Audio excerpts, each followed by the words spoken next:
What's happening? It's WHBC HD 96.3, man. It's going down. Forget the rest. WHBC the best. Man, we got a nice interview going on today. Cam, what's happening? We got Stalley in the building. Yeah. What's happening? Alright, what's going on? My name is Cameron Leach. We got Stalley in the building from Maybach Music Group, Ohio Zone. What's going on, man? I'm good. I'm chilling, relaxing. Happy to be here. My first time on Howard campus, so.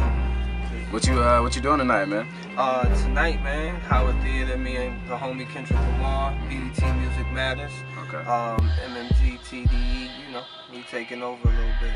That's what's up. So your latest project, Young Savage Savage? Journey to the American Dream. Okay. Out right now. Yeah. Stalley330.com. How you feel about that? Man, the people feel it's a classic, so I guess that's what I'm feeling, you know what I mean? Man, low key, I feel like you probably the one that's like the best lyricist on Maybach Music Group. I appreciate that. You heard that I've been often? hearing that a lot. Yeah. Lately, I've been Said he getting hip that. already. Nah, I've been getting that a lot, you know what I mean? Just, you know, through meeting the fans out in the streets and, you know, even on the social networks, I see it a lot. And I mean, I appreciate that, you know what I mean? I appreciate that people are even listening to lyrics these days, so. That's what's up. I've been following your career a little while, probably a little bit before you was with Maybach Music Group. And I peeped the footage from, you know, the festival, Made in America. Yes. How was that experience? How was everything? Man, it was live. I mean, you know, I got to hit the stage with the whole team. The Maybach team was about 100,000 out there on the big stage. So that might have been the most I've ever been in front of, and it was just a great reception. You know, they loved us and they loved every bit of the music, and it was just it was great. And then I did my own set with the Rock Boys, Jay-Z's band, off on the side stage, and again the crowd was crazy, and it just was a lot of love that weekend. I see y'all getting stacked up. Have you started working with Rocky Fresh yet? Not yet. You know, Made in America was the first time I actually met him. Wow. Good dude, you know what I mean? That's like what's up. real good. So I know we're gonna work in the future. He's doing this thing right now out on his you know, Electric Highway tour, and then I'm out here on tour with the homie Kendrick. So you know, but we definitely, when we sit down, I know we're gonna get some good work in. That's what's up. So over Twitter this past summer, you kind of tweeted some stuff. Oh, and, yeah, some people thought it was about Hit Boy. Yeah. So I mean, like, what was everybody's response to that? I know y'all pretty cool. You know? Yeah. Me and Hit Boy, you know, as that was going on, me and him was texting back and forth like, man, it ain't nothing. You know what I mean? We understood, but you know, it's just you know, as an artist, you know, you want to vent a little bit sometimes when you feel like, you know, people are overlooking something that's great. You know what I mean? Especially when you take so much time and effort and putting, you know, all your energy into one thing, and you feeling like a lot of garbage is getting overseen over that. You know, so. It was just me expressing myself, and most people supported it. You know, it was around the time right before Self-Made 2 came out, and we did a listening, and a lot of press was in there, like from Complex to the Wall Street Journal. You know, just a lot of people came, and they were coming up to me saying that they, you know, appreciated that. You know, appreciated that event, and they said that a lot of artists aren't as passionate about themselves and their music anymore. So they really, you know, gave the hats off to that, and I respected that they respected it. So speaking of Twitter, like, what's the idea behind like not following anybody? Because you have like over 100,000 followers. Yeah, I mean, the thing is, like, when I'm just not a fan of social networks. You know what I mean? Like, I'm just, you know, to be honest, and I really didn't want to get on there, but you know, I got on there because I know my fans and true supporters wanted me on there, and they wanted to know, and I felt like I owed that to them, for them to be able to get links and music and everything directly to me. It's kind of like a handshake, you know, an exchange. And you know, at the end of the day, I follow everybody who follows me, because if they have something to say that's worth responding or retweeting or, you know, speaking back on, then I'm going to do that. You know, it's just the number in front. Don't look at that. Like, really, you know, I'm there to support everybody who supports me. And honestly, I know that everybody who follows me really supports me. They're not just following me because I follow such and such, or they feel like I'm going to follow them because I follow these people. So you know, and that's the thing that gets me. Like, to have over 100,000 followers following no one lets me know that, you know, my fan base is strong and people really support me. Right, you on it right now, hot right now. Check it out though, Stalley. Listen, man, I want to know, when did it really, you know what I'm saying, music get started for you? When you really took your interest and just, you know, started your whole little movement, like, music is it, this is my niche. Yeah, this was like 4 years ago.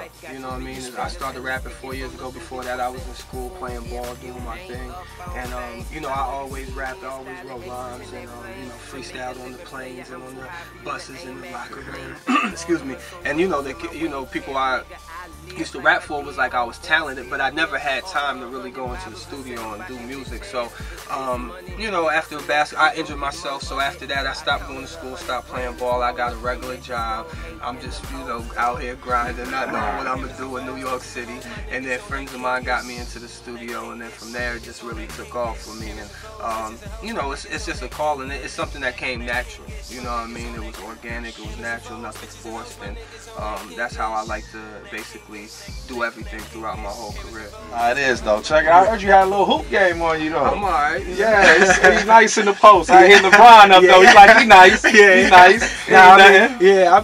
I'm good. You know what I mean? I don't know how good I am now, but you know, back in the day, I definitely used to be able to give a lot of buckets.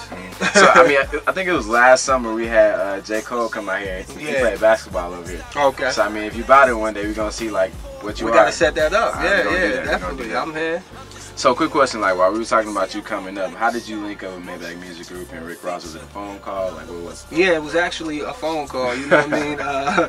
It was weird because one day I'm just going in, you know, about my day, going in and out of, and at the time I was actually, for the first time, like being courted by these labels. So I was in and out of labels.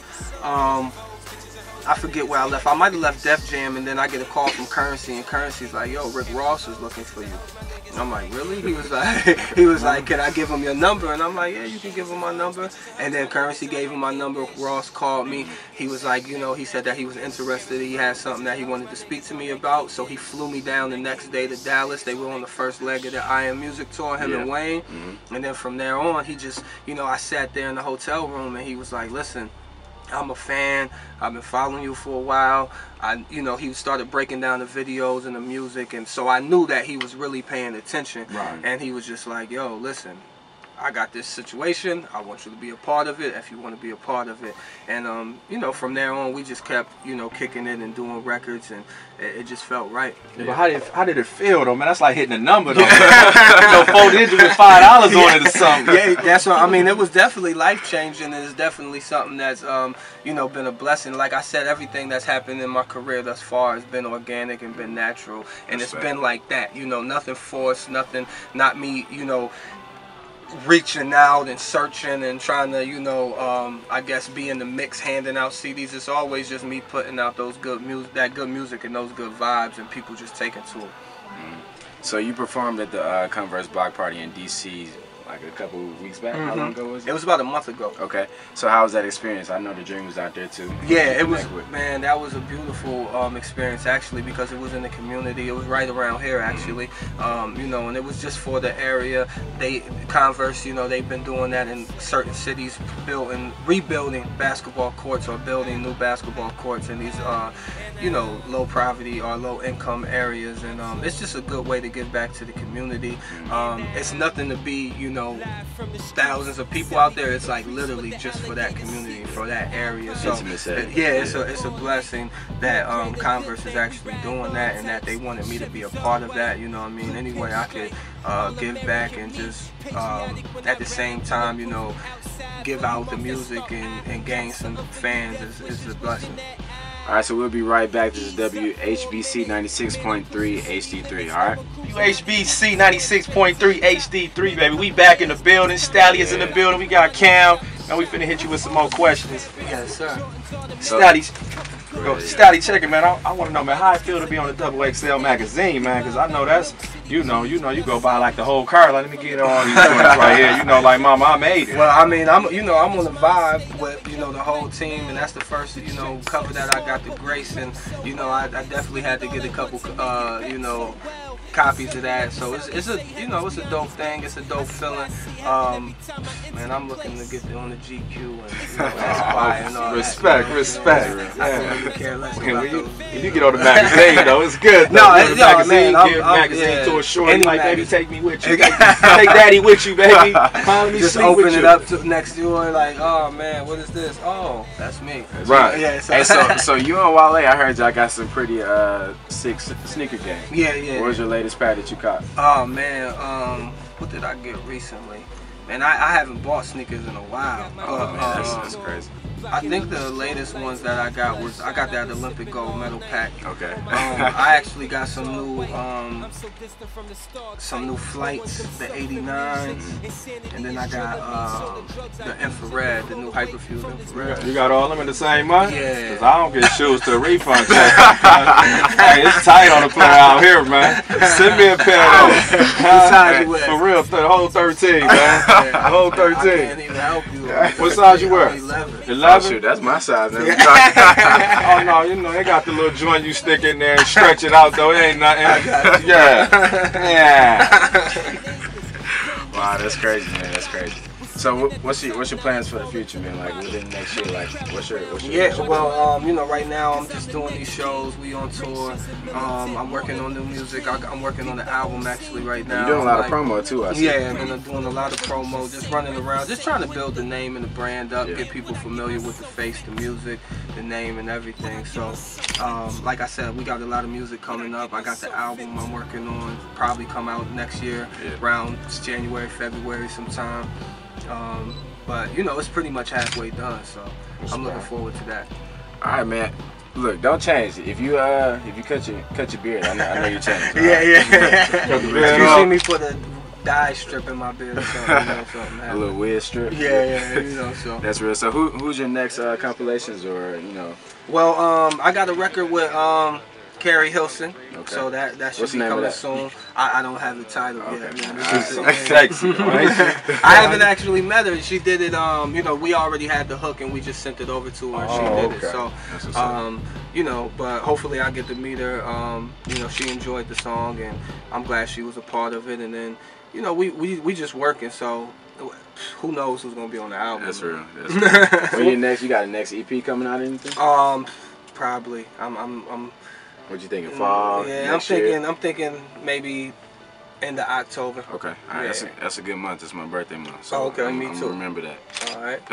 So what's going on with the mixtape, man? The mixtape is booming, man. Savage Journey to American Dream. It's out right now. It's still, you know, moving. The people still enjoying it. We got a lot of videos coming up for it still. For sure. And we've already shot a lot of videos. So if you ain't familiar, go to Stalley330.com. Everything's on there, man. From the interviews to videos to pictures to the music. Like, it's a one-stop Stalley shop. Y'all heard it. Say it one more time for them. It's a one-stop Stalley shop. Yeah, that's Stalley330, man. Make sure everybody check that out. So I want to know, man, like what advice do you have for anybody that's trying to come up in the rap game as you're coming up? Like, even though you are mainstream now, you're probably not in the Jay-Z spot or where somebody typically may want to be. Like, what is the plan for somebody that wants to be where you are? Man, it's just, you know, peeling your ears back and keeping your head down and just keep going and staying true to you. I mean, it sounds cliche, but, you know, definitely that's the main thing, is staying true to you, being honest with yourself, and making the music and just any type of art. It's just doing what you love and what you want to do. Don't, you know, get lost in the industry, basically. You know what I mean? Because when you stay true and honest to yourself, it always works out. It might take a little bit longer, but it's always going to work out, and you always going to be happy when you go to sleep and wake up in the morning. That's real. For sure. Well, Stalley, I got a call on the line, man. I want to know what's your favorite track on the mixtape. Oh, my favorite track on the mixtape is all of them. All of them good.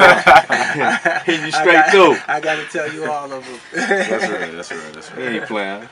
All right, so we'll wrap this interview up, man. So I want to thank you for coming through to 96.3 HD3. This is WHBC. My name is Cameron Leach. We got Eddie Kane in the building as well. So it's been a pleasure. We appreciate you coming to Howard University. Definitely a pleasure, man. And I appreciate y'all. Thank you for the support. No problem. Thank you for Howard support. And follow me on Twitter at Stalley. If you don't, Instagram, same thing, Stalley, S-T-A-L-L-E-Y. That's what it is. It's WHBC, baby. We gonna keep it hot, so y'all keep it locked. Yeah, we out of here. Peace.